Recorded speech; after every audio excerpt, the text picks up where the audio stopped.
এইরকম অবস্থা সকালবেলায়। তো বৃষ্টি পড়েছে প্রচুর, বোঝাই যাচ্ছে।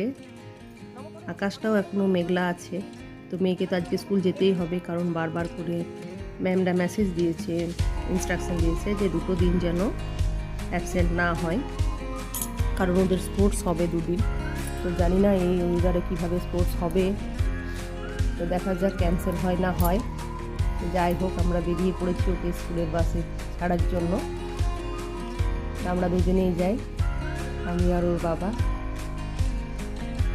আমাদের এটা খুব ভালো লাগে, প্রথম দিন থেকে স্কুলে যবে থেকে ভর্তি হয়েছে আমরা দুজনেই ওকে বাস স্টপে ছাড়তে আসি, যদি না ওর বাবা ব্যস্ত থাকে। মাঝে মাঝে বাইরে ট্যুর হয়, তো তখন আমি একাই আসি।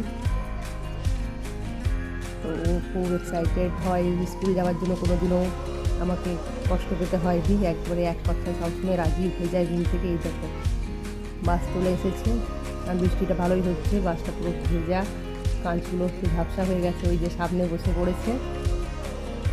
আর ঠান্ডাও বেশ ভালো, তো হুডিটাও পরিয়ে দিয়েছিলাম যাতে সারাদিন পরে থাকতে পারে, গরম লাগলে খুলে দেবে।